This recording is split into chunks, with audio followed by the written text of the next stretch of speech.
welcome to Lay It Out, the No Bullshit Science podcast. With extra bullshit. I'm Curie. Oh, I'm Alice. And she's Demelza. Yes, she is. For fuck's sake. To be fair... I forgot I was supposed to speak. I was like, oh yeah, that's my bit done. I can relax now. Sorry, I'm a bit slow today. Are we just doing again? As opposed to usual. Up to you. I'll put it in as a blooper. Or are we going? That whole bit is a blooper. Are we keeping? We're going. Okay, fine. To be fair, we haven't recorded in 2 weeks. Yeah, we haven't. It's actually been quite a while. Yeah. More than 2 weeks. No, 2 weeks. 2 weeks. No, it's more than 2 weeks. Stop talking. You forget you're silent. Do you know again. what? She speaks on one episode and now she thinks she can speak She's on all just of getting them. big ideas, isn't she? Back in her box. Can I just shout out to Caroline from Texas? Woo, Caroline. We love you, Caroline. Is that a song? No, I made it up. I was gonna do Sweet Caroline. Whoa, Dun, whoa, dun, whoa. dun. I bet she gets it all the time. Probably. This is like with you. Okay, so we went to a barbecue at my boyfriend's house the other day, and Alice came, and his mum's boyfriend. His mum's boyfriend kept going up to Alice, and I'd never heard this before. I'm being like, Alice, who the fuck is Alice? No idea what the fuck is going 24 years just waiting for a chance. It continues. It's a whole song. I've never heard it before. I get it. Like at least what did I say? 4 times a year, roughly. But it's funny because I was saying that. Sorry, the gin burnt me. Do you need a babe? I'm okay. Continue. I forget what I was saying. 4 times a year. Oh yeah, 4 times a year, but the population of people that are saying it to me are getting older and older as the years go on. I'm gonna put a clip of it here. I don't know why she's leaving or where she's gonna go. I guess she's got her reasons, but I just don't wanna know. 'Cause for 24 years I've been living next door to Alice. Alice, oh that fucking Alice. 24 years just waiting for a chance. That's the first time we've done that. We haven't done clips before. I might not. I tried with the Bach and it was really difficult, and I decided I don't want to do it again. Okay. All the YouTube to MP3 converters have suddenly become really difficult to use. Oh, that's annoying. Yeah. Just all of a sudden, Yeah. since you just started trying to use them for this podcast, Yeah. they just decided to be difficult. Yeah. Yeah. So, Curie's got pink hair at the moment. None of you can see this, but it's very exciting. Maybe we'll actually remember to do our selfie this time and you can see it. Oh, that's my job, isn't it? Yeah. And you didn't even take a picture of the food, and I did. Well, I wasn't eating the food, so Although, have you got memory on your phone now? no. Okay, so I Alice... now I have neither memory nor battery. The day that Alice decided she wants to be in charge of the Instagram, she has to delete Instagram from her phone because she has no memory left. No. Instagram is the last remaining app. It's the last man standing. I deleted everything else. Then why aren't you posting stuff? Because I can't save photos. Then the app is obsolete. There's no point having the app. No, because I have to update my story from time to time. Okay. So important. It's Anyway, crucial. yeah, I have pink hair. It's also a very nice pink. I really do like the shade of pink. Thank you. Is there like tones to it? It's just probably just because my roots and stuff and the bleach was The different. natural warmth coming through. Yeah. It's like dusky pink. The reason I got pink hair, it was for my birthday. Woo woo. I turned 26 years old. You old. I know. You're older. I know. I'm the youngest. You feel Staff. older though. You do. I don't feel that old. You were like, I'm 26. Do you know what it was? I still feel like I'm 18, but also this was the first birthday that I haven't actually been that excited about. And usually I make a massive deal out of my birthday. I mean, we did have a good night. It was very good. My first experience of pub golf. Yeah. One of my friends... We don't do that in Ireland. If you don't play pub golf, basically it's a pub crawl of 9 or 18 pubs, and then...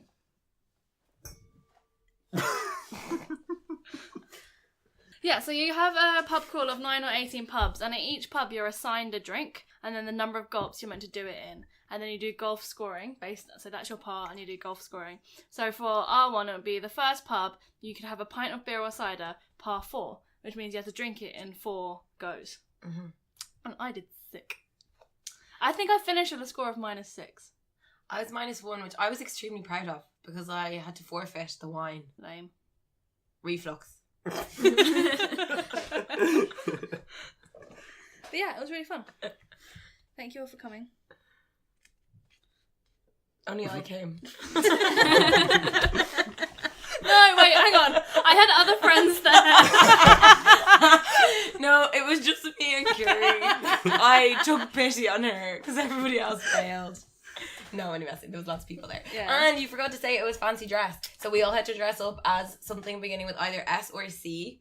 I was Cher from Clueless, but everybody kept getting me Like a confused slut. with a slut or a schoolgirl or a slutty schoolgirl.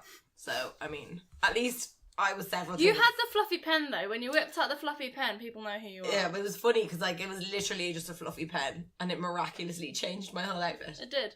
Mm. And I dressed up as the Cheshire Cat. I had very cool makeup. Maybe I'll Yeah, put it on was cool. Instagram. And the hair went really well. Yeah. Mm. Right. Went well. Yeah. Great night. Yeah. And then we got hungover dim sum. We weren't that hungover though. It was crazy. I'm still hungover. Okay, should we introduce our guests? Yeah. Yeah. Welcome. Hi. Hello. Can you introduce yourselves? Alright, you go first. Well, Ladies first. no, but you're the science person. Shouldn't you go?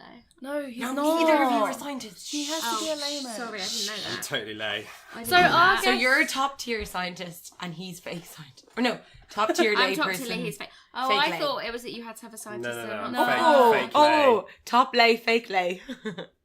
It's like fake Top bake, lay, isn't it? Yeah, well, you Why didn't didn't tell you me wrong laugh? then. That wasn't funny. Yeah, Lee. It was That's because funny. Lee lied to me. He told me it was a scientist and a lay person. Some Well, of them it can are. be from time Well, to time. anyway, I'm Poppy. Hello, Would you like my Bobby. job? Hello. Yes. Yeah. Yeah, we don't Yeah. know what you do. We're Wait, really hang on. excited about Should we this. get the one that we know out the way? Yeah, because Yeah, that's going to that- be more interesting. You go. Okay, so I'm Lee. Sorry.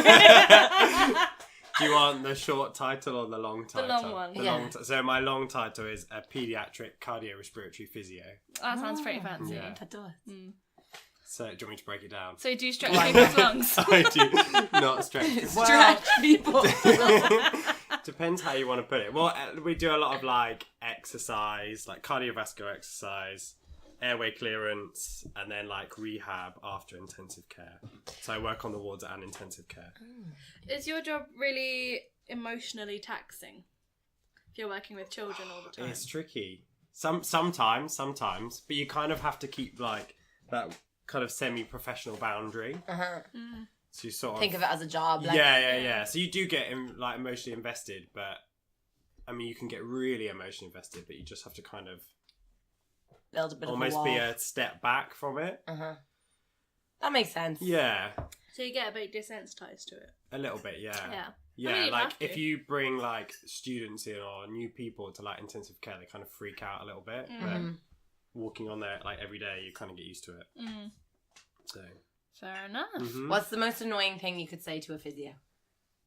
Do you just stretch Yeah. people? Do you stretch Yeah. people's lungs? Or can I have a massage? Can I have a massage? Oh. She gets annoyed when I do that. Or, I've said that to um, physios before. Do you really need a degree for that? That's Oh. the other one. Oh, Well, I that's get that bad. as well in my jobs. Yeah. Can't wait to hear.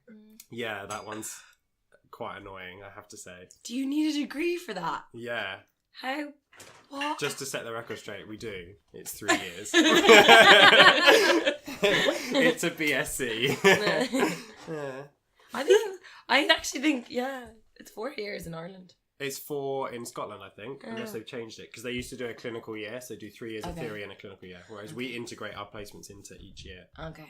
Why I don't know did what they do. Go on. Why did you specialise in cardiorespiratory? Pediatrics. I always wanted to be a sports physio. Okay. So my whole first year of uni, I was like, I'm going to be a sports physio. It's going to be great. And then I hit second year, didn't really like the sports stuff. Oh. Did like respiratory module and was like, this is for me. It was a lot more like sciencey. Like it's a bit like maths. Like you've got an equation and there's a way to solve it. Yeah. Whereas the other stuff is a bit more kind of Theoretical, a bit more kind of. grey. Yeah. And it's kind of where you can kind of do this, you can kind of do that. This might work, this might not work. Yeah, and like respiratory is very much like a semi-quick effect. Like there's a problem, an adult or a child's acutely deteriorating, you get in there, you do your thing, and then they're kind of either fixed or like semi-fixed, Okay. that kind of thing. Whereas So like there's a bit rehab's- more of a result. An immediate like, result. Rehab can take like weeks, months, and you'll get the result and you'll get there in the end. Yeah. But it's not quick. I like the quick stuff. And the adrenaline, you get like a Oh, yeah. good adrenaline response to it, which is good. Nice. Mm-hmm. Okay, the mystery job. Hello. We've been stopping Poppy from talking about her job the whole time we were having dinner. So we have no idea what she does. Yeah, I feel like you're going to be bitterly disappointed. Oh, But, God. Is it like IT? oh, God, no. So I work at a translation company. Mm-hmm. I'm a team lead of translation project managers. Mm-hmm. And in a nutshell, when I say it in a nutshell, everyone's like, that sounds really boring or easy. And it's neither boring nor easy. But we basically handle translations for voiceovers and subtitles and creative things, which would be like taglines, like, I don't know, Tesco, every little helps, for example. We'll like creatively translate that. And that's pretty much what we do on a daily basis. How do you creatively translate something? So, obviously, in English, like, you've got your idioms, right? And play on words. If you've got something in English... I don't know what an idiom is either. What's an idiom? What's an idiom? An idiom is basically like... So, an example of an idiom would be... The grass is greener on the other side. Yeah, or you can't have your cake and eat it. Oh, like So, sayings. Yeah. So like metaphors and all these type of things. Yeah, like, or I'm always everyone I work with is like European. There's actually very few Brits on my team. So I'll say things all the time like, Poppy, what the hell does that mean? Like I said, oh, we'll be ready in 2 shakes of a lamb's tail. And they're like, oh, what the fuck I is was that like, saying to finding me? Hen's teeth. Yeah. So obviously, if you've got that in an English piece of text, if you're translating that into, I don't know, Spanish, the There's no Spanish direct equivalent translation. is going to be something bizarre like, I don't know, like when you're like feeling overwhelmed, I think they say like they're drowning in a glass of water. So that's a creative translation, making it sound like it's natural in the target language and not a literal translation. Because literal translations sound like shit. You know, if you go on holiday and you see like a really bad translation on a menu, especially like Chinese ones or Japanese ones, Yeah, and they things put it like through that. Google Translate. Yeah, and it makes no sense. Hang on, I have such a good one for that. When I was in China, one of the dishes on the menu, they had translated it to English, I would say, with a Google Maps thing. And A Google Maps. Probably. With Google Probably. So anyway, the translation was like foreigner urine soup or something. It was literally like fermented foreigner urine soup. yeah. Please tell me you got it. No, it was right beside a picture of a quartered turtle. So Oh, never mind. in a Oh dish. my. Yeah, I wasn't gonna get that. I have another one, but it's not from me. It's from Sweden, and it's from Alicia Vikander. I was watching her and Graham Norton one time, and they have a saying over there that's it translated into English is, "Oh, now you're sliding in on a fish sandwich." Yeah, there you go then, see? And in Ireland, both of these. In Ireland we have one, and it's "now you're sucking diesel," which is my favourite one of all times. And it basically means like, now you're doing great, like now we're sucking diesel. No? That's so Irish. Is it because like diesel cars tend to be more high powered than? Well, everyone used, I think it was more because Is everybody... it about your miles per gallon? They'll like to get high on the My fumes. what? Your miles per gallon. Like diesels like have a higher miles per gallon in a car. Oh, I thought you were... I did not know what you were saying. And I was like, do you know what I thought it was? Yeah. I thought it was a tractor. I was like... You know, like a Massey Ferguson or something Not like this. I was like, everyone- is this another tractor I've never heard of? No, what do you mean another tractor you've never? I'm from a city. I haven't heard of that many tractors. A John I mean, Deere. I haven't heard of that many Yeah, tractors John Deere. either. Is that John a Deere. thing in Ireland that everyone knows their tractors? I don't know. Demelza probably knows her tractors. Yeah, Demelza Yeah, knows they her will. tractors. Yeah. She when I said tractor, she like nodded and smiled. What's the best tractor, Demelza? Apparently, it's Oh, a New Holland. a new Harland or Holland? Holland. New Where Holland. does a John Deere rate in that? Oh, Oh, no, no. we don't rate John Deere. Awkward. Do all the young farmers like want a John Holland? John Holland. You didn't get it right there. You didn't get it right. You're mixing your tractor. Wait, what was it? Was Jolly it Holland. New Holland. Jules Holland. Oh God. A new, Oh. Do all the young farmers want a New Holland? Oh, well, okay. Anyway, should we do a question from the cup? Is that So- what we're doing now? Well, I thought it'd be a good idea. Yeah, that is So good. actually, I shout don't out. want. Do you like sushi? I think we got rid of We all threw the away- previously Okay. asked questions. So leftover from our bonus layer, we have a lot of questions left, and Dan, thank you for the suggestion, has suggested that we should use the leftover questions on our guests. Okay. So would you like to pick, Alice? Oh, hang on. Are they not picking them? Or how does this work? We can pick and ask them. Okay. Pick well. I will. Question number 28. What would you do if you won the lotto? I would give some to my family. Oh, Thanks. stop. Fuck that. Yeah, who said you? I didn't mention you, did I? We're family. Oh, yeah. Oh, Yeah. We forgot to say how we know you Yeah, and how you know each other. yeah. Do you want to do that before the question or after the question? Let's just do it now quickly. Just quickly. Yeah. Do So Ian used to live with Demelza. Ian and Polly house. Ian? What's your name? Oh Don't look like an my Ian. God. You had a meal with this boy and you can't remember his name. It's Lee. How do you spell Lee, by the way? L-E-E. Okay, because I have a friend. Not L-E-I-G-H. Yeah, No, I've that's got the girl that's the spelling. that's No, I have a male Leigh. Is that an Irish thing? Maybe. I don't think so. I don't know. Do you know what? I think this might be a Freudian slip because I've been looking at you the whole time thinking you look like someone. Called Ian. Maybe. Mm. I don't know. That'll Anyway, be revealed on the next I'm podcast. really sorry. So in case there was any confusion, Lee Yeah. used to live with Demelza. Yeah. I'm so sorry. About what? 4 years ago? No, yeah, 3-4 years ago. Was it that long ago? Yeah. Dear And Lee. then me and Poppy are And- cousins. Yeah, Lee and I are cousins, and we live together again now for my sins. Yeah, Who's older? Me. obviously. I wouldn't have said so. Oh, that's rude. Oh. So, Lotto. Have you thought any further? I would probably go travelling, to be honest, around like Yeah. South America, sack That off my sounds job, like probably buy some nice clothes. And shoes, lots of shoes. And do you know what I would have? I'd probably have like a personal trainer and a chef. And someone to take care of my skin, because my skin, like, I hate my skin, so that would be the dream. Maybe we Yeah. should just ask Curie. Yeah, maybe. I would... Yeah, I'd like to think I'd dish some out to my family. That's like the boring thing to do, though, isn't it? But then you've got You to kind work of out. have to. Yeah. Maybe I'd like you to do. also give some to charity. This makes me a real humanitarian here. But selfishly, I also want me and my dad to have matching black Land Rovers. This stresses me out so much. They want matte black Land Rovers. Yes, we want 2 matte black Range Rovers. Okay. And my Are you a dad's- Kardashian? No, unless My you're dad's a has drug got dealer, black you wheels cannot. and mine's got chrome wheels with all blacked out windows. that makes it And I okay. want like monogrammed seats and everything. Thing is, I think it looks cool until Until you see it's Lee in the car. Or Terry. So my last thing would be, sport-wise, I've been a gymnast for years. Interesting fact for you both. Yeah. And I would build my own gym. Oh, Yeah. I thought you nice. were going to say you buy your way into the Olympic team. No. I mean, I'm not that good. Okay, shall we try some So, science? yes. Okay. Am I going first? You are, yeah. Okay. What's your guys' relationship with science? I haven't done it since GCSE. Did you like it?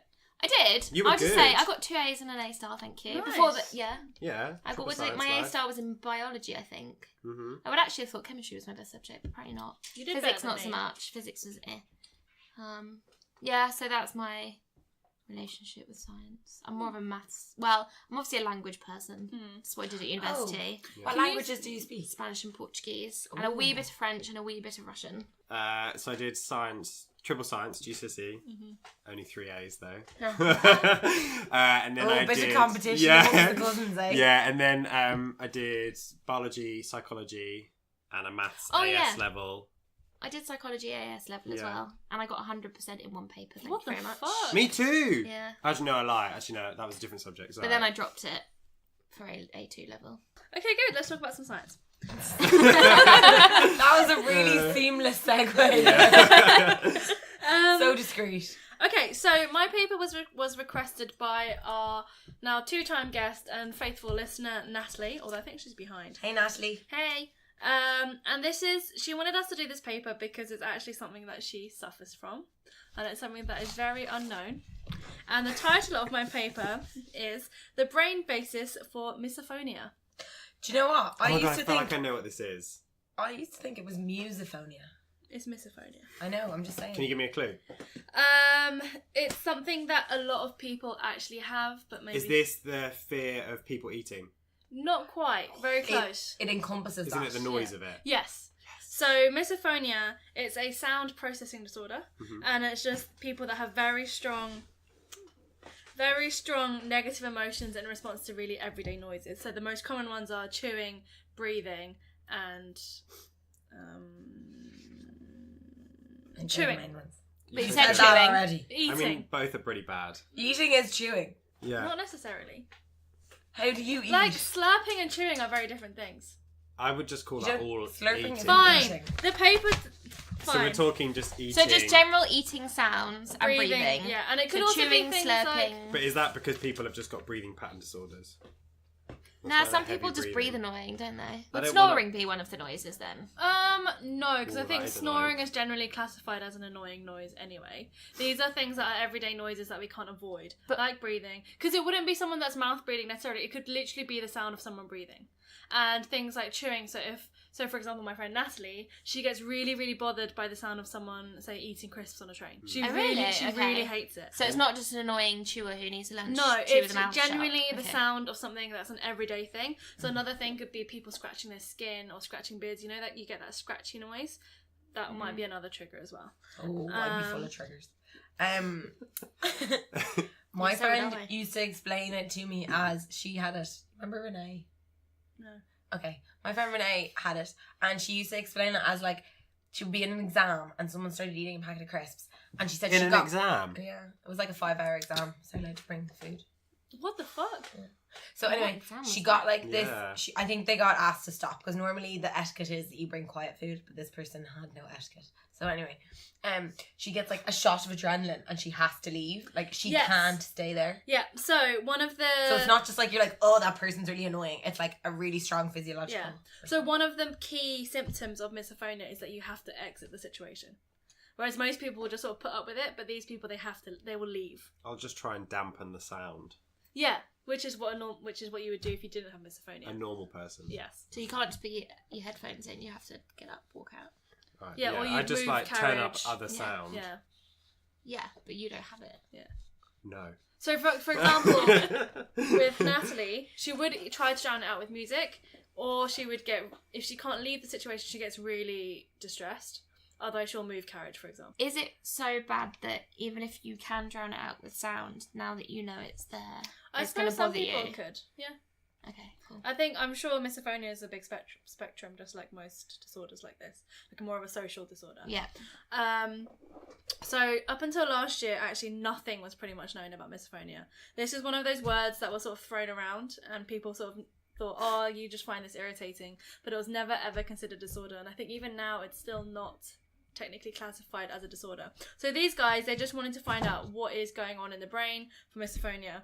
And they'll do this with a human trial and lots of imaging stuff. So what they did was that they got, this was run in the UK, they got 24 misophonics and 22 controls. And the criteria to be a misophonic for their study was that you classified eating, breathing and chewing as your trigger sounds. The sound alone was a trigger, so you didn't have to see it to be a trigger. It's just the sound would be enough to trigger you. And the person producing the trigger did not have to be a family member. So if a random stranger would trigger you, that puts you in the misophonia category. But if it's family, it doesn't. Because because I think it's normal to find people close to you a bit more irritating when they do things. Preach. Yeah. I can't stand my dad eating cereal. Oh, I there don't we go. like, it's one of those sounds that once you notice that it's like, oh, shut. Yeah, I have to Yeah. turn the TV Yeah. up to put Escape to the Country up a little bit higher. Yeah. Everyone at work thinks I've got a breathing pattern disorder. I think Dan might have a breathing pattern disorder. When we watch movies, he breathes so loud. He literally next to me like... Just like What on that. earth was that? But is the noise coming from his nose or his mouth? his nose. But it's like, it almost sounds like he's forcefully Is he breathing congested? out. A lot of the time, There we yeah. go. I feel like oh, I want mucus, to- mucus over here. He has bad sinuses. Yeah, he should sinus rinse. Oh, is it like the what are they called? So you can have a netty pot, which is Yeah. like a low flow one. So that's sort of like a lot of yoga people will use that because it's like low flow, but the better one's the high flow one. So like like a acting douche. it out as here. Yes, it's like a nasal douche. If you go onto NeilMed, you can do a Can't little. take the word You can do a douche little a quiz, and they'll send you a free bottle out. Oh. Yeah. Cool.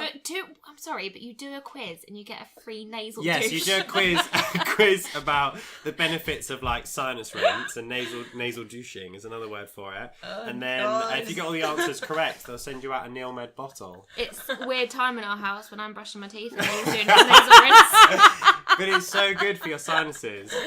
I bet it feels great afterwards. Oh, fantastic.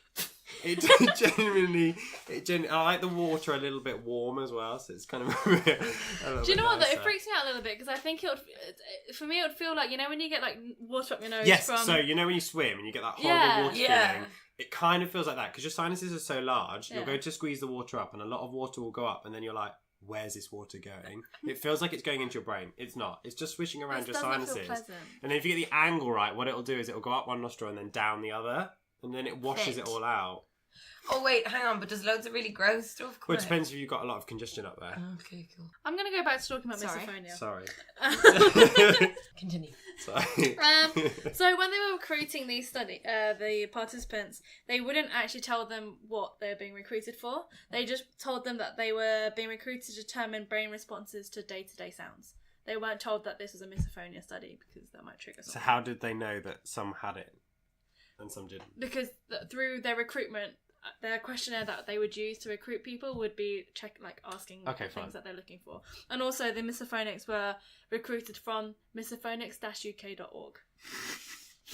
So, but then surely they would have known that it must have been a study like that if they Not were recruited from necessarily. there. Not necessarily. Because they could just be Oh, they just recruiting contacted all them over. indirectly and Yeah. didn't say, hey, we found you on Misophonics. Anonymous, or whatever it was like. Yeah. MA. Yeah. Okay, got it. Yeah, I So- always wonder how they do these things. At the end of it all, I'm going to go through what they did, but at the end of it, quickly, 4 misophonics got excluded from the final thing. 1 for emotional distress. Oh. Yeah. And 3 were removed because they moved too much in the MRI scanner, which I assume is probably another side effect of being distressed by the sounds that they were being played. Oh. Or they were just really fidgety. So what they did was they had 3 different sound sets that they would play these people. One would be just normal, what we classify as unpleasant sounds. So that would be crying babies and screaming people and just things like that. Crying that are- babies. Yeah. Yeah. Oh. I But mean, I it's just- fine. Kills me. Yeah, you must be That's used to just it. every day. Yeah. And then, so that's something that will be annoying for both groups of people. And then they would have the common triggers of misophonia, so it would be eating, breathing, and drinking. And then they also had neutral sounds, so this would be the sound of raindrops, or the sound of a busy street or a coffee shop, for Did they get any example. whale sounds? I quite like a whale sound. I don't know if whale sounds don't know are if that neutral. I also don't, is that an everyday sound? No. yeah. I kind of miss that. bit. Yeah. Yeah. Not unless you're Listen, SpongeBob. Lee. Um, Let's just put it off. And just a little bit of extra detail they gave us is that the trigger sounds were all recorded in-house. They probably got their lab members to sit in front of a mic and eat some food for a bit. Right. How do you do busy street? No, those were like stock recordings, but the actual trigger noises, Oh, the trick. Okay, Yeah. got it. Sorry. they recorded them in-house. So what they did was that they did the study visit over 2 days, and they repeated it once just normally and then once in the scanner. The reason why they did it twice is because they weren't actually sure how the misophonics were going to react in the scanner. Did they do the non-scan one first? Yes. So is that not going to potentially change their reaction the second time round? It could do. It could do. There's, But I think- there's a limitation. I think they were more. I think they were more trying to test whether these people would actually exit the Fine. situation, seeing as that's such a big side effect, a big consequence of having a trigger sound. So then what they would do is they would play them all these sounds, and then they would get them to rate the sounds twice. Once on how annoying the sound is, and then 2 on how triggering the sound is. For the control people, they weren't asked how triggering it is, obviously. They were asked what they rate how antisocial that sound is. So then that's how they would sort of compare it. Then on the second day, they would replicate this whole visit, but this time they were in an MRI scanner, so they were getting pictures of their brain. They also did a body consciousness questionnaire. And this questionnaire is sort of designed to figure out how aware you are of your body from different perspectives. So it measures private body consciousness, which is your perception of your body. I know, it gets very psychology here. Perception of your body as visible to others. So, for example, if you want your hands to be clean and look nice, or whether you are aware of what your best and worst features are. The other thing I'd measure is body competence. So this is awareness of your own physical condition. So for my size, I am very strong. Things like that. And the private... I thought you were just stating that. I was like, good for you. And the first one, is public body consciousness, and the last one, private body consciousness. So that's perception of your own body internally. So I know immediately when my mouth gets hot and dry. Or I can... So how was that like scaled? Like 0 to 10? Exactly. Or it'd be like, I know that when my heart starts beating faster. How much do you guys know about how MRIs work? I should know a lot, I only but know I probably don't. Well, I just don't go in the machine. I thought they had a thing to keep them quite still, though. They so do, can't but you can still that fidget. much. You can still move your face and stuff. And It's then it doesn't go like whoop whoop. It's something to do because there's a large magnet, isn't there? Uh-huh. It's a massive and there's spinning something magnet. to do with is it an ion or an electron or Close. something? The other one. So can you Ion. not? Can No, you not the go other in if you have electron. like? The other one. Proton. Yes. So it's to do with the density of the protons then comes up in a different colour spectrum. So So that's how Is a that tumour right? shows up because it's more higher density. kind of. Yeah, I mean I'm better with X-rays. So can you not go in it if you have like a? No, it's made from definitely If you have not. anything- You're Nothing literally, metal. You're like, gonna pinged die. to the magnet. Yeah. Yeah, you need to remove anything metal. I don't think you ping to the magnet. I think whatever the metal It is would come inside you out. will just It start will like just start flying spinning around your and then, body. like, Because I thought there was the issue if you had like metal shrapnel or something in your eye, it can like move in your eye and then cause. Yeah, someone else told me Issues on that your- someone who used to be like a smith. Like Yeah, they so my used dad to- is an engineer, but worked in like a factory. Yeah. Couldn't have an MRI because Yeah, of potential. and they used to get this person apparently used to have like little bits of metal flying at him all the time. Oh my god. And then they got an MRI and then got a massive bruise on their chest because it was all like all the little bits of metal, but like you couldn't see it. It was literally just a huge bruise like all over his chest. So in that episode of Grey's Anatomy, Which one? where that couple have sex and his penis piercing gets stuck inside her, Yeah. they must have had a CT, not Yeah, an they'd MRI, have to mustn't CT they? or X-ray. Yeah. Or an X-ray. Okay. I try to find a way that I could maybe explain MRIs. I'm not very good at the whole physics thing. I don't properly understand them either. So I tried my best. So the way that MRIs work is they use magnetic fields. That's one of the big benefits of them because they don't use X-rays or radiation.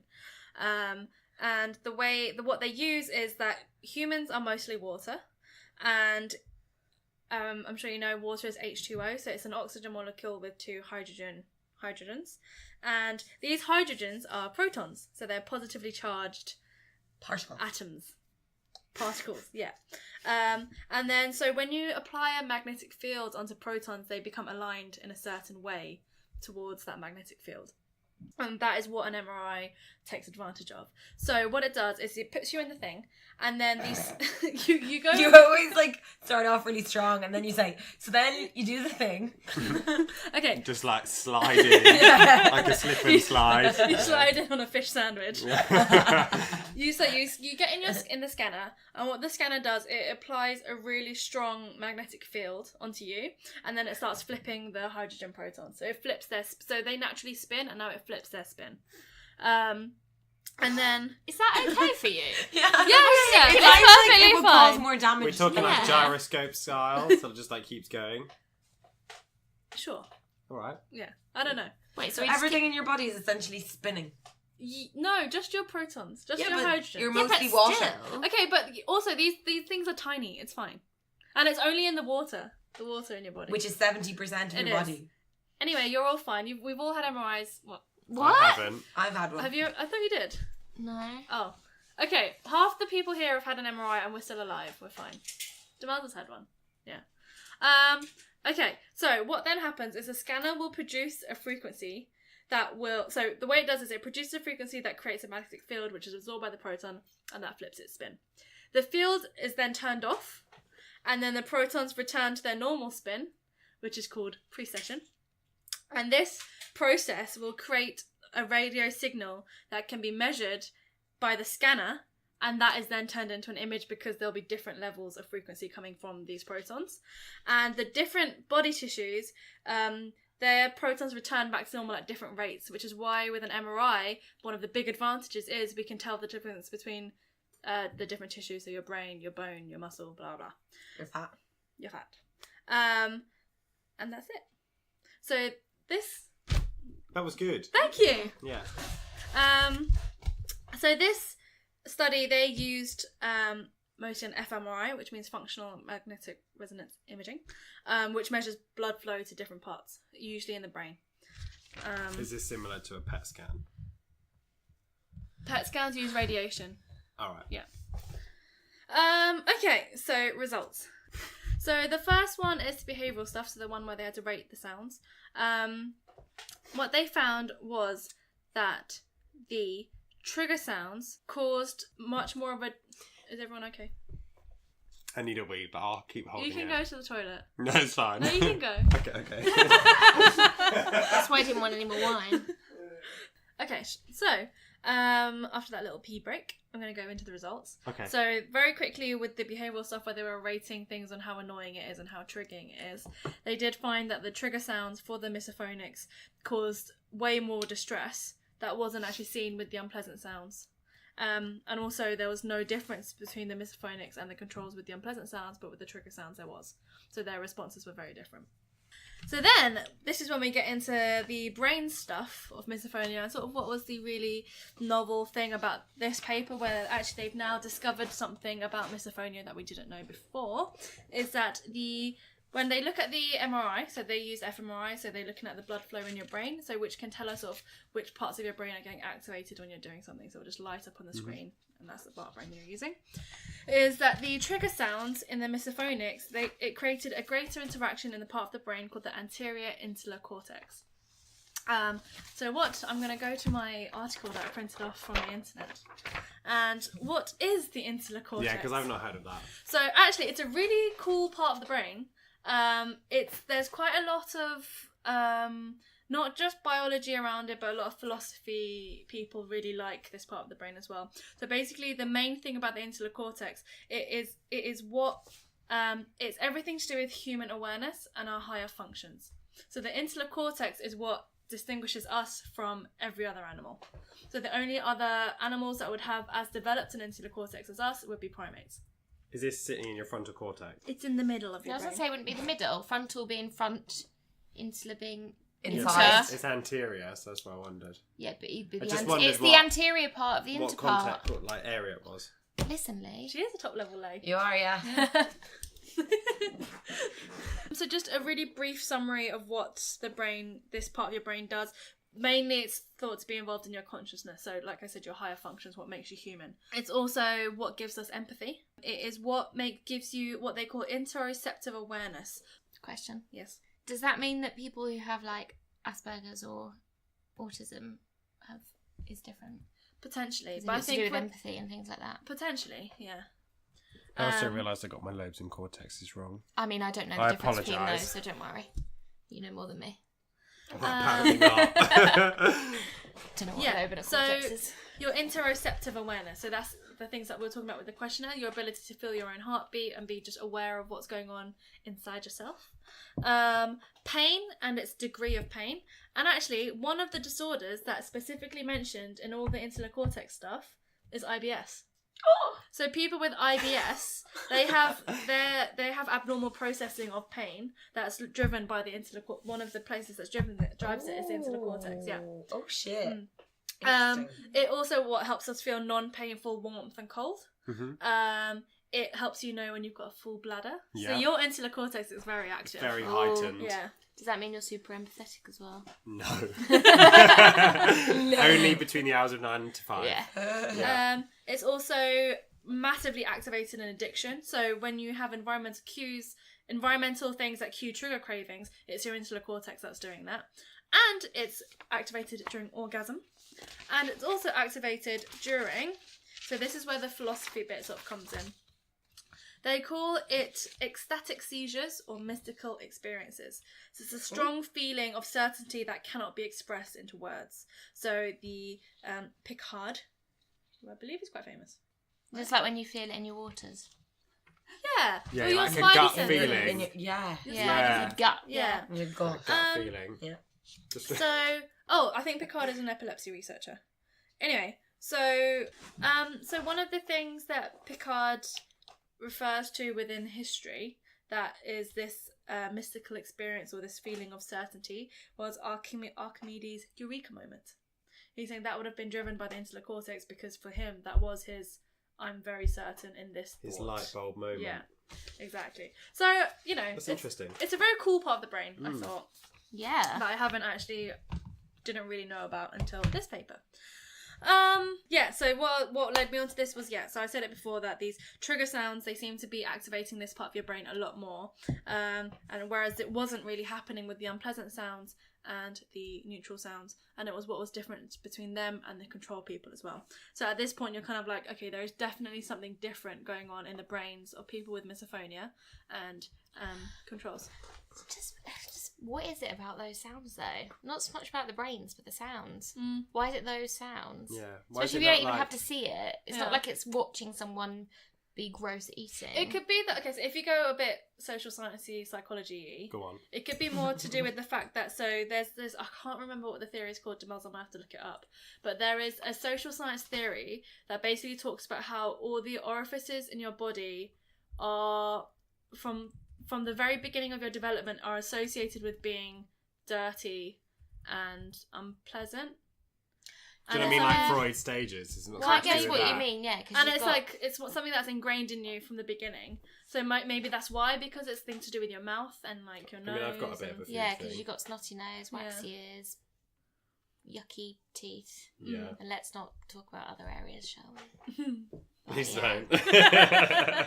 This anterior insular cortex, something that it could do functionally is that it detects and sort of points your attention towards stimuli that are really relevant and meaningful for that individual.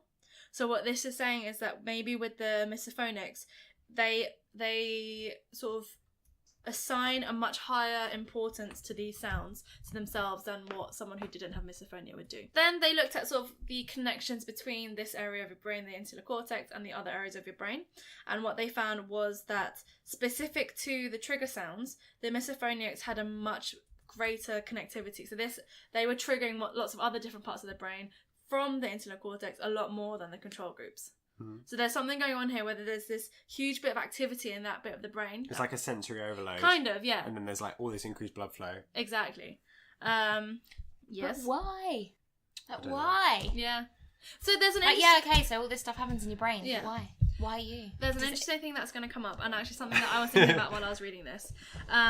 So I'll whiz through it quickly so we can get to that discussion. Another thing that they're saying, so this connectivity that was being increased, one of them is involved in. I quite liked this because it made us sound like futuristic video game people, but it's what's called the default mode network. And this is activated when you're being engaged in internal thoughts and memory retrieval. So when you're sort of thinking to yourself and looking back, it would be kind of like Sherlock's Memory Palace. Yeah. Yeah, it'd be kind of like that, where he's sort of going through his thoughts and retrieving memories. This default mode network is being activated. And they're saying that maybe that these misophonics, they can't seem to disengage this part of their brain from that network. So yeah, this activity is being really overloaded, and they're having more difficulty distinguishing different types of emotion. It's like a hypersensitivity. Yeah, So most people exactly. zone it out, and then these people are like getting overactive. Exactly. Like an overactive stimulation of that part of the brain. Yeah. From that sound. Yeah. And so that's pretty much all the brain stuff. And then just a few physiological things. They measured their heart rate, which was significantly increased in the misophonics compared to the controls, which makes sense because it's putting them in an anxiety situation. They also checked what they call galvanic skin response. So this is when they can look at changes in your sweat gland activity, and this then reflects your emotional state. And this was very active in the misophonics but not in the controls. Again, makes sense because they're in a high anxiety situation. The questionnaire that we talked about earlier with sort of your body awareness and that, what they found was that the So the three components that we talked about, right? So your internal perception of yourself, the external perception of yourself, and the knowing yourself very well. The misophonics had a much greater awareness of their internal sensations compared to the controls. Interesting. Yeah. So So it's like when I always remember my psychology teacher was like, just think about the fact that you've got socks on, and then everyone was like, I can feel my socks. do you ever do that thing where sometimes I'll be on a train or something and I'll suddenly get really aware of where my tongue is in my mouth? Yeah, And it suddenly feels really weird and So big. he used to and... say it throughout I've like never the whole had year. that. No, And he'd be like, oh, like you're all wearing underwear, and then you'd all think about the fact that you could feel your underwear, which you don't normally No. feel in the day. The only thing I would be is like if you've got headphones on and then you start eating something and you can really hear yourself chew. Like, oh, it's so annoying, but I must keep eating. And you've got to check how loud it is for everyone else on the train. Yeah, Yeah. because it's so like. I have a low sensitivity of what my body's doing. I think I'm quite Oh, sensitive I'm about what sorry. my body's doing. Do you ever feel like Yeah, I am. when you're sometimes sitting there and then you can suddenly feel your heartbeat in your butt cheek and stuff? Oh yeah, no, mine's when you get it in your eyelid. Oh, I hate Well, that's horrible. No, you're like just tired. twitchy eye. No, when you can just feel it. You're just tired. You need to Yeah, sleep it's more. normally a tired or stress thing. Yeah. Okay, so final conclusions from this paper was that misophonia is linked to these trigger sounds, and this leads, when you display these trigger sounds to a misophonic, it leads to hyperactivity of the anterior insular cortex and abnormal functional connectivity. Right? Yeah. So then these are combined is what sort of mediates the emotion. They called it emotional colouring. I'm not really sure what that means. And physiological arousal that accompanies misophonic experience. So the emotions that you're getting and the physiological responses, like your heart rate, that is what's controlled by that part of your brain. But so this is what I think this is the point you want to get to. Yeah. What they're saying is, but is misophonia the cause, or is it a consequence of something? Because then this was making me think of, like, if you think of Asian cultures, especially the Japanese, where slurping your noodles is considered a sign of being polite, and it's very, very normal in Asia to eat loudly. I personally find it extremely difficult to eat noodles without slurping. We could not go out for dinner. No, I will do it. So I'll go out with my friend Natalie, who suggested this paper, but I find my food far less enjoyable if I can't slurp my noodles. That's interesting. Yeah. It's so messy. I just can't. I actually feel like it prevents the mess That's why because I you're wore getting the it up apron. quickly. Whereas, like, And you letting hold it the bowl dangle- here and you go boop boop boop boop Yeah. boop boop. As Um, opposed to here when you have to get it on your Okay, fork and fair your spoon. So I am with you where I think it's actually more of a learned thing, because I think if you've grown up somewhere where you're used to hearing these eating sounds, So we're talking. you cannot live Nature in versus Japan. nurture. I was going to say, Yeah. do we think it's more of a nurture thing? See, because I'm just gonna throw this out there. So when I feel like this hasn't given me that many answers. So in my job, when we get, like, this is really lame. So when we get a client complaint about whatever and we have to investigate it, we have to go for the 5 whys. So you'll ask someone why they did something, and they'll give you an answer, and you'll go, but why did you do that? So for example, to the linguist, there's a typo in your translation. Why did you do it? Sorry, I didn't run a spell check. But why didn't you run a spell check? Because I was too busy. But why were you too busy? Because I took on too many jobs. But why did you take on too many jobs? Because I need the money. And we have to keep going like, but why? Is there an end point though? Yeah, eventually you're just like, okay, fine. They needed the job. They needed the money. Linguist has been advised not to take on too much work.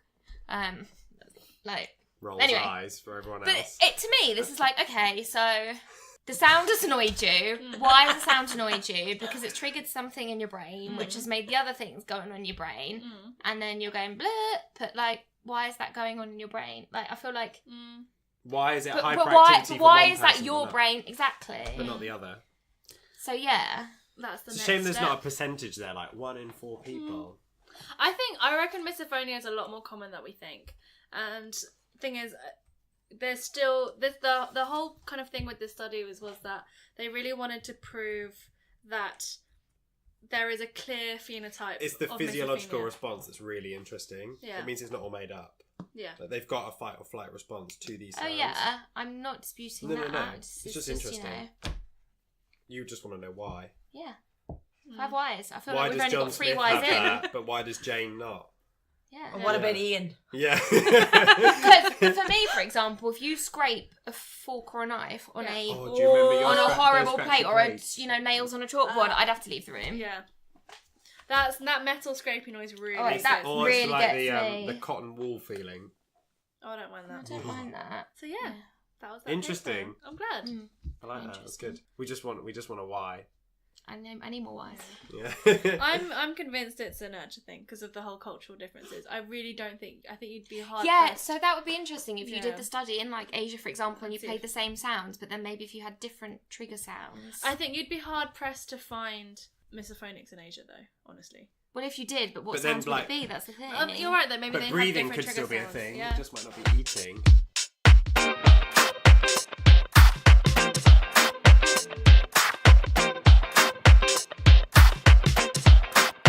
Are you ready? Mhm. Are you sure? Do you want us to chat a little bit more? No, I'm ready.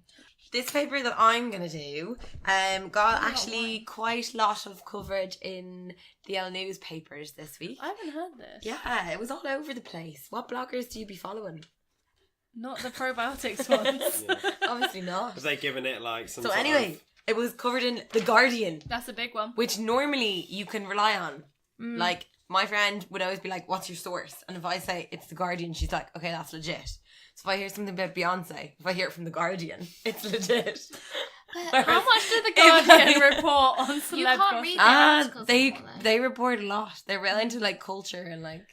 So the title of the Guardian article is "Probiotics Not as Beneficial for Gut Health as Previously Thought." Ooh, Researchers, Controversial. and then the subheading: Researchers find probiotics cause very severe disturbance in gut when taken in conjunction with antibiotics. But surely that would make sense because one's probiotic and one's antibiotic. And antibiotics alone cause Hang very on, can you severe say that just disturbance. again for me? See, I'm just using. Yeah, I don't know. I So this zoned out isn't the 'cause I was title of the thinking actual about- paper. This is the Guardian article. We'll get to the paper in a sec, but I just thought I'd. What was that bit again, though? So this is the second part. Yeah. Research finds probiotics caused very severe disturbance in gut when taken in conjunction with antibiotics. Oh, okay. Is it clues I mean, surely that's Clue- rubbish. clues in the words though. Probiotics. Are we pro? Or are we Or are we not anti-pro? pro? We're pro scientific research and evidence based claims. And what's Which the current this article- evidence-based? So the current evidence for probiotics was patchy at best because Okay. what they know about probiotics, there was very little research on if they actually colonize your gut, like whether they even make it through all that acid in your stomach. Okay. And all this type of thing. So that's what this paper, this article was written based on 2 papers. So they obviously did a big study. At the moment, the Food Safety Administration people in both Europe and the USA are like very much shying away from probiotics and giving them like health claim status. So they're at the moment listed as dietary supplements because they're seen as safe, so they don't need to be. You don't really get any adverts for Yakult or Actimel anymore on the telly, do you? They're not very in fashion Or anymore. Bifidus acta regularis. Yeah, from exactly. Activia. From Activia, yeah. Because it used to be something else, didn't it? It used to be Bifidus digestivum, and then it changed to Bifidus acta Yeah, regularis. they're very like 10 years ago, really. Anyway, sorry. So no, I was just thinking to myself there. What about what Activia you're going to have later? talk amongst yourselves. So yeah, the paper then that I wanted to look at this evening was, so this article was based on 2 papers that were published. I am going to have a look at one of them and try and explain it to you. So this one, they were looking at. Oh, and basically, I should just say the conclusion of that article. They mentioned things like very severe disturbance, detrimental effects lasting for 6 months. So in terms of like that 6-month detriment, Yeah. how quickly would it take you to fully clear out your gut? Of this. Of like yeah. So if you say like contaminated it, and then So yeah, see, this is where this is coming from. So they're making it seem as though because I you feel were like surely contaminated. it isn't 6 months. Like Yeah. surely it's quicker than that. And that there was all these severe disturbances, etc., etc. But what this paper, neither of these papers measured any clinical symptoms at all. So they're saying severe disturbances, your whole microbiome change, detrimental effects. They did not look at the physiological effects of this at all, or the symptoms or anything. So even though they're saying massive disturbances, they don't know what those massive disturbances did to these people. They don't know. They do mention that they have to report adverse events. So that would be things that would happen that would lead people to maybe drop out. Things related to the study products that they were given. So these would have been probiotics or antibiotics. They said there was seven moderate severity ones. So they would have been maybe like things like gas or diarrhea or something like that. This reminds me of, we do a lot of healthcare marketing translations at work, and we always do a lot for AstraZeneca, and they're all like diabetes tablets. And pharma company, AstraZeneca, Novartis, Pfizer, all their shit, and they always talk about adverse events. They'd be like, take this diabetes medicine, and your vagina might get crusty, or you might, or you might die. I'm like, but you see, or you might die, they all have to say. They're always like, you read any single like packaging on even paracetamol, I think, says you might die. I think that was the reason that our Nan didn't take a calcitine. What? Because it said it might die. I think it was a long. She looked at the side effects and was like, "Nope." I read a lot of stuff about crusty vaginas or penis problems from diabetes medicine. Yeah. Well, diabetes doesn't sound fun. Okay, so they basically make all these broad sweeping claims about all these major disturbances in your genes being changed, but they don't know what the clinical manifestations of that were.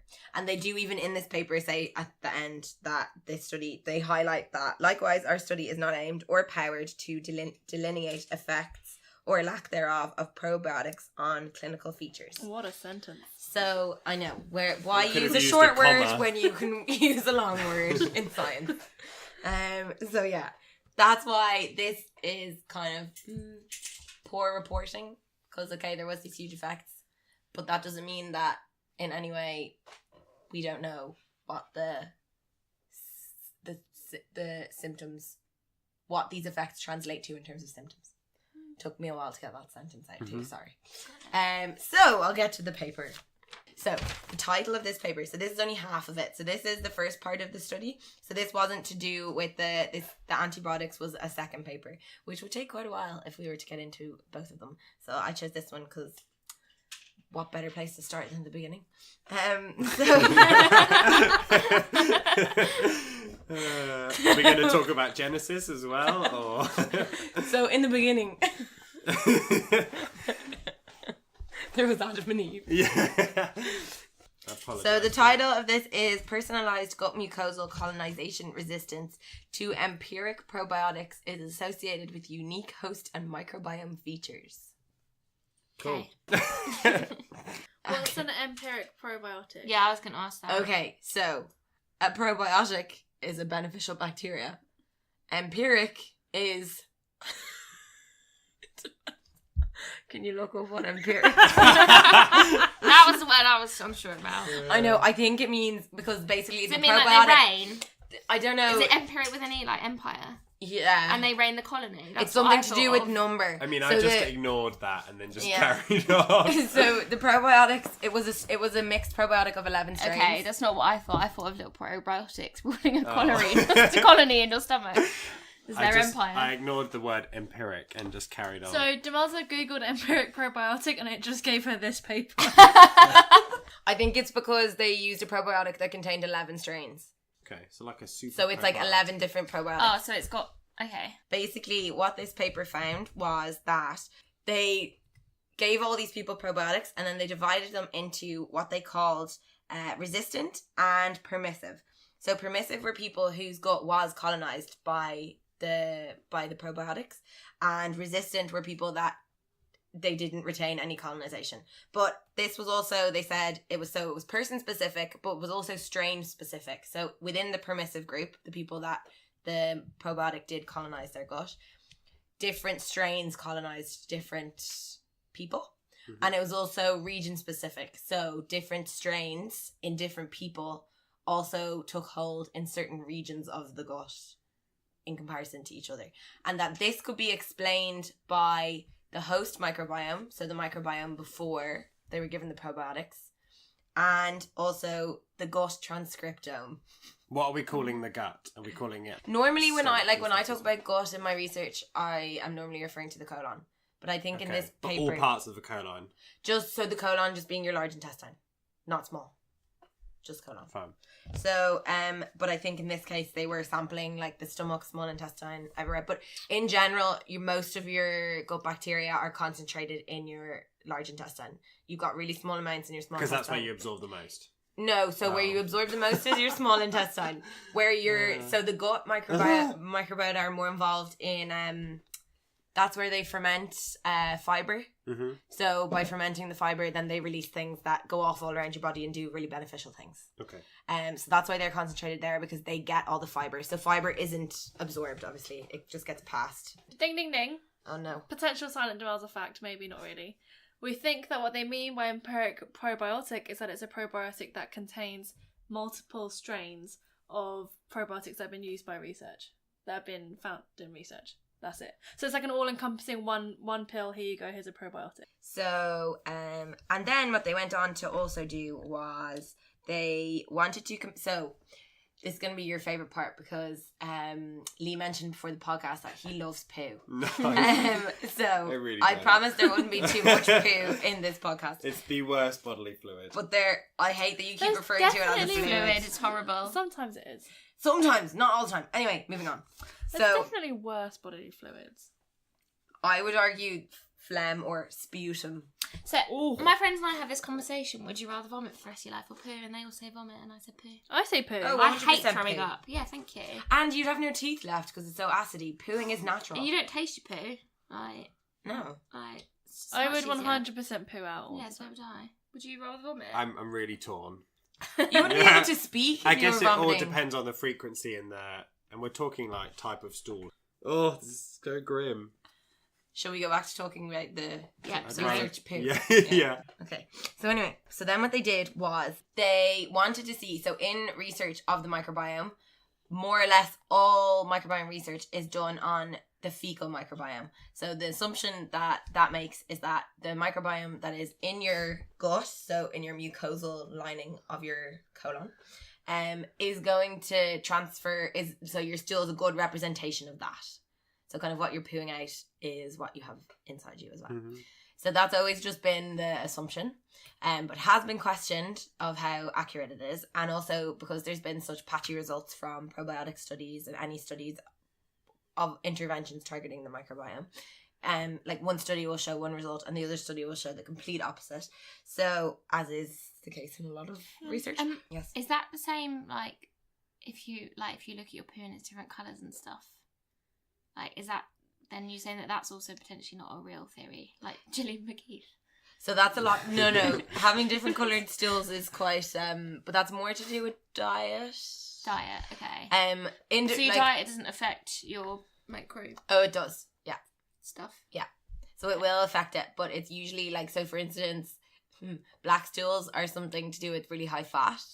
Or Like a black oily Black stool. or yellow. So that's a typical trait in cystic fibrosis. A black what? Like black oily stool. yeah. Because they can't absorb the fat. Okay. Oh And my then God, green that stools makes so are much sense. something to do. I like certain vegetables. I think can make your, and like even food colorings can change the color. Oh of yeah, your stools. I remember being a kid when I was 9, and me and my brother and our friend used to make food like potions, and then boys then- would come out and go, "My poo is blue." Yeah. They'd love it. But, In uni, I once had a whole jar of pickled beetroot in a day and I had a purple poo. Oh my god, Yeah. that's amazing. Pickled beetroot. So does that mean if you took like a fat binder, your poo would be black and oily? Because isn't the point of a fat binder food? Doesn't let you Dietary absorb the supplement, you're not fat. supposed to absorb the fat. Yeah. It's like I the think opposite that would of- do something Like weird to your medical poo XLS anyway. or whatever it's called. I don't know what, but it would do something. I'm sorry, carry on. You're talking about how the poo was an poo. accurate representation Yeah. of what was going Yeah. on in your gut, Yeah. but now they're not sure if it is. Yeah. So shit hit the fan, quite literally, because it is You not. said this you've said that joke in quite a few podcasts. It's now. not a joke. I just It's say because it's the I only actually- joke she's got. I don't even say it as I use shit hit the fan in normal speech all the time. It's the quite literally part. Oh, sorry. Yeah. Okay, Yeah. well, stop saying quite literally then, because I feel like. So yeah, they found that Literally, yeah. they found that the fecal microbiome does not correlate well with the mucosal microbiome. So how they measured the mucosal microbiome is they took biopsies. So what they're now saying is that in order to do like accurate microbiome research, we would need to go around giving all of our participants biopsies, And which is not feasible. Yes. But then where does the fecal microbiome come from? It does come from It's your like a gut, separate biome. but because and it's going to be different based on like some. So what they're saying, for instance, with the probiotics, you're retaining some strains, but you're also shedding a lot of the probiotic into the stool, and that is why they used to think that did probiotics actually colonize your gut, because so much of it used to come out in the stool. Ah, okay. So what they're saying is it might look like it's all coming out in the stool, but in certain people there actually are strains that are colonizing. So in terms of your baseline microbiome, so what you have in there anyway, certain strains might shed more than others. I don't know. There's lots of different things that could be going on.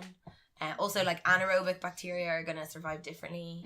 Yes. I have another question. Go for it. How are they taking the biopsies? Are they doing a colonoscopy? Yeah, so they did a colonoscopy, but only in 4 people, from what I can gather. And then they did an endoscopy to get like the upper. They have a really interesting description of how they did the endoscopies. I'm just going to read this out because I feel like we'll all enjoy it.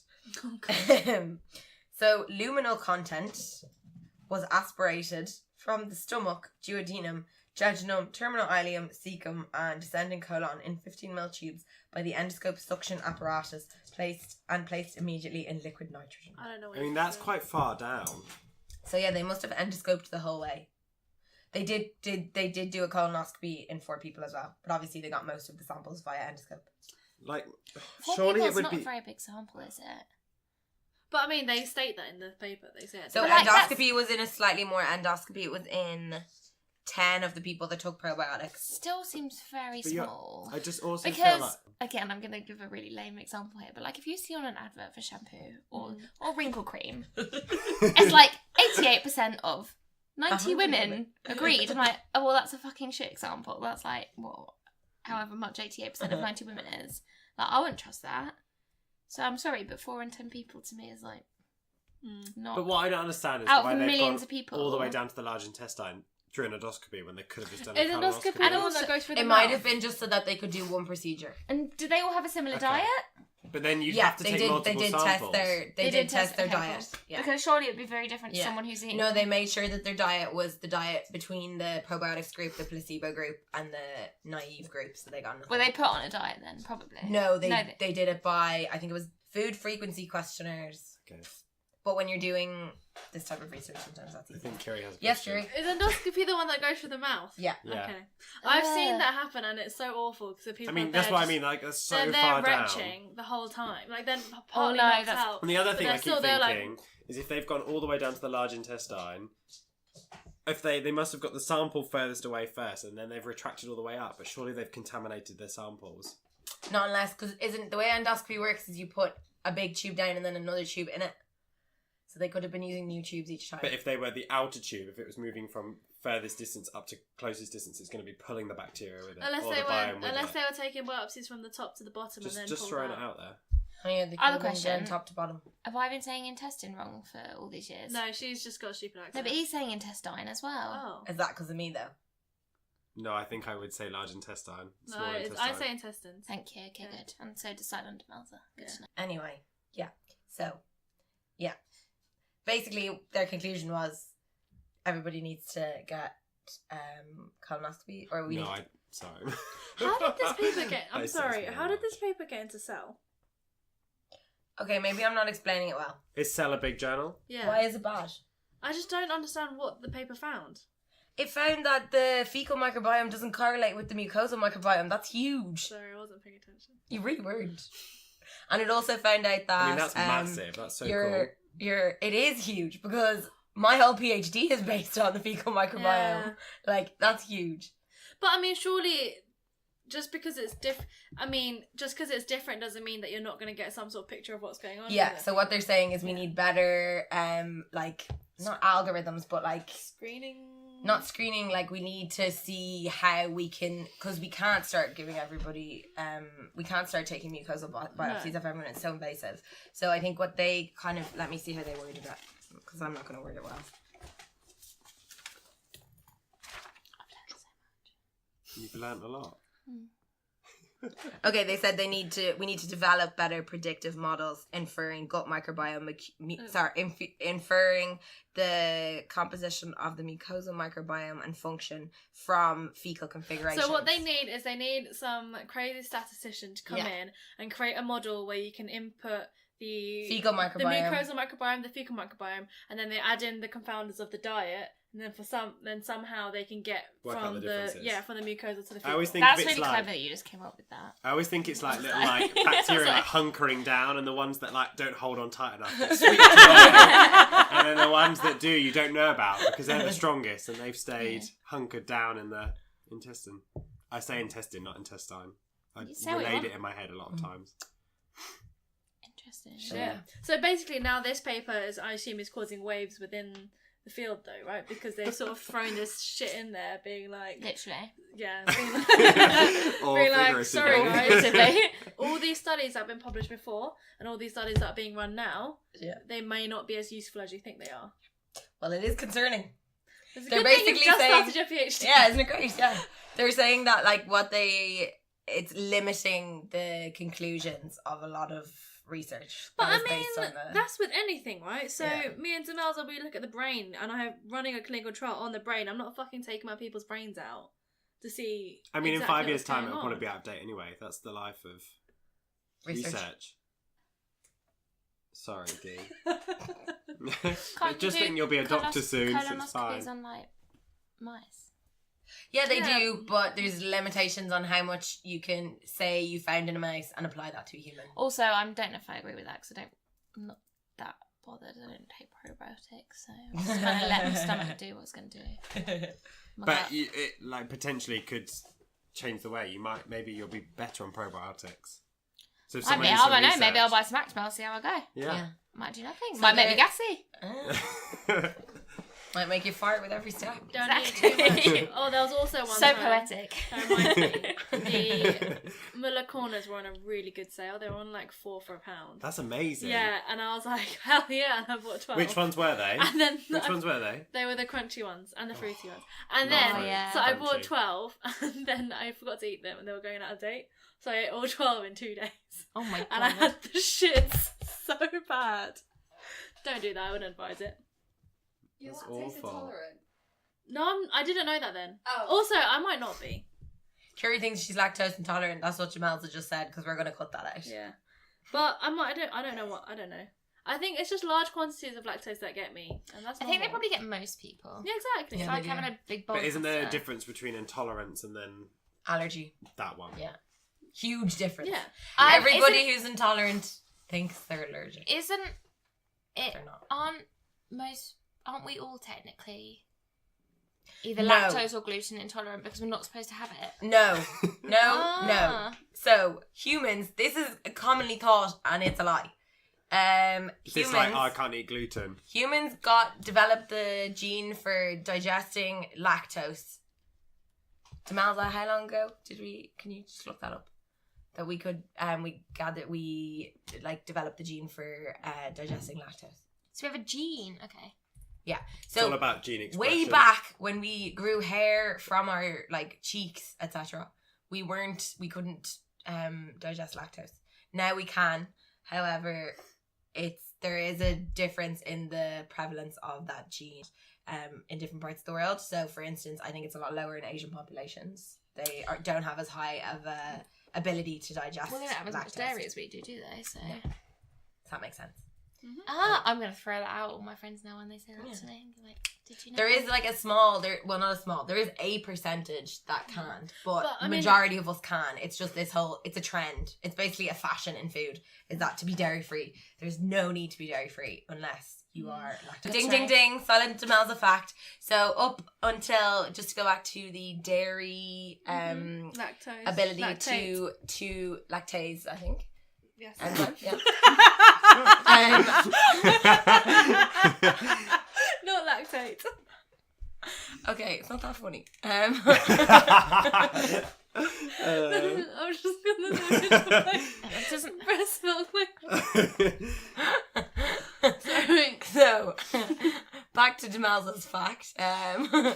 This, up until several thousand years ago, the enzyme to digest dairy, which is called lactase, which specifically digests lactose, used to switch off after we were children. This is so distracting. Another question regarding that then. So people on the paleo... Wait, I need to finish this bit or else it's not going to Oh, I make thought it to you the finished, podcast. I can't deal with this. I can't.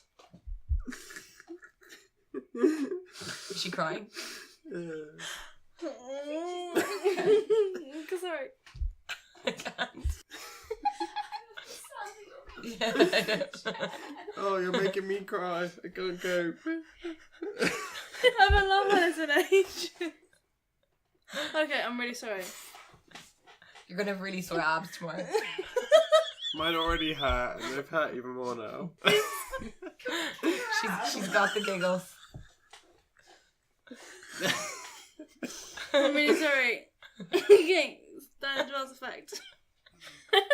The thing is, all I could think about was that Katy Perry video with the whipped cream. Oh Okay. dear. Are you sure it's done? Yeah, You just need to ride that wave. yeah. Are you sure? I haven't laughed at that in ages. Like, I really You sound a bit high now. I Are endorphins I a real slept thing? really well last night for the first time in ages. Maybe it's that. Maybe it's that. Okay, Ding, ding, ding. Yeah. Silent Demelza fact. So, thousands of years ago, the gene lactase, the enzyme lactase that digests lactose in milk, used to switch off after we were babies. But then it stopped switching off and we became lactase persistent, which means that we then were able to digest lactose throughout life.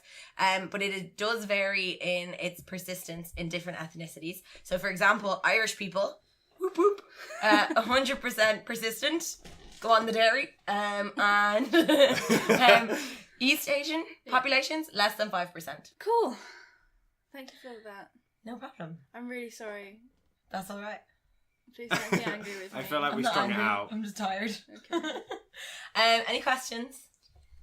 No, I think you answered all of them. Sorry we kept asking them. Digressing. And No, you were great. No, Yes. we like a good digress. Yeah.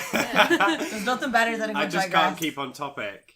I do feel like this episode's gone quite back to sort of the old days when we weren't very focused on No. what we were talking about. We're just We trying didn't to do a mix good things job up. of reining it in. Yeah. No, but it's fine. Yeah.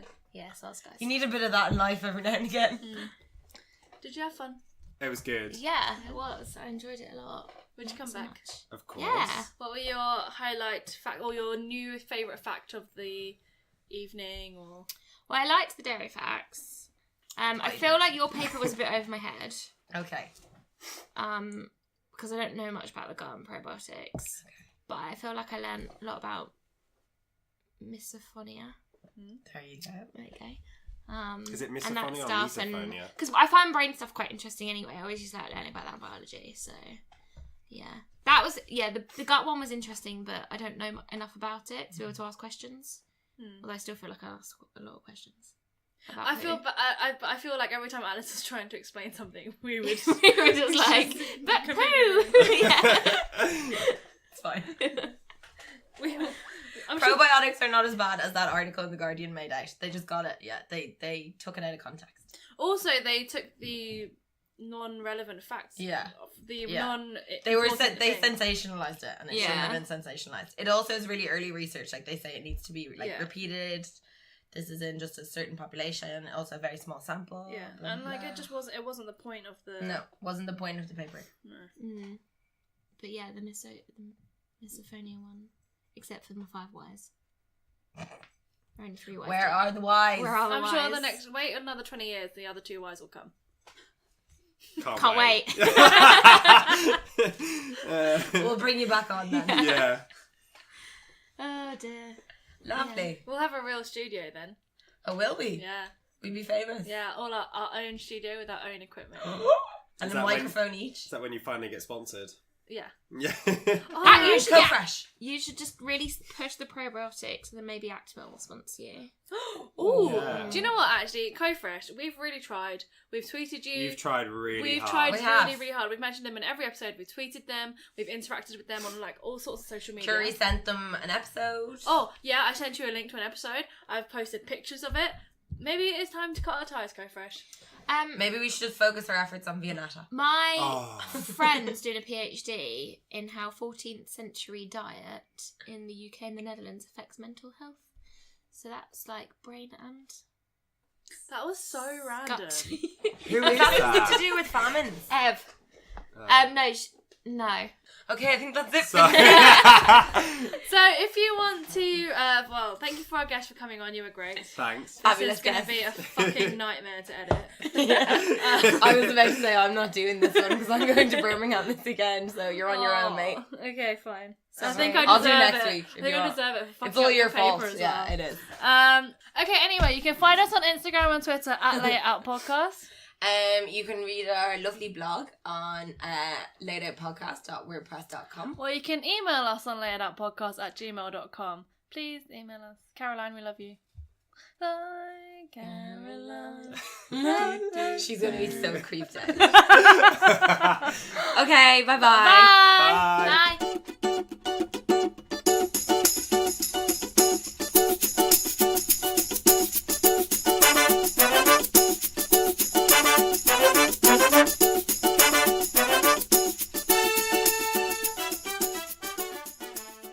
Do I need to cut out burps? No. Jean, the enzyme. Fuck's sake, stop. I can't. I'm way too You two tired. should I feel like I've done a workout.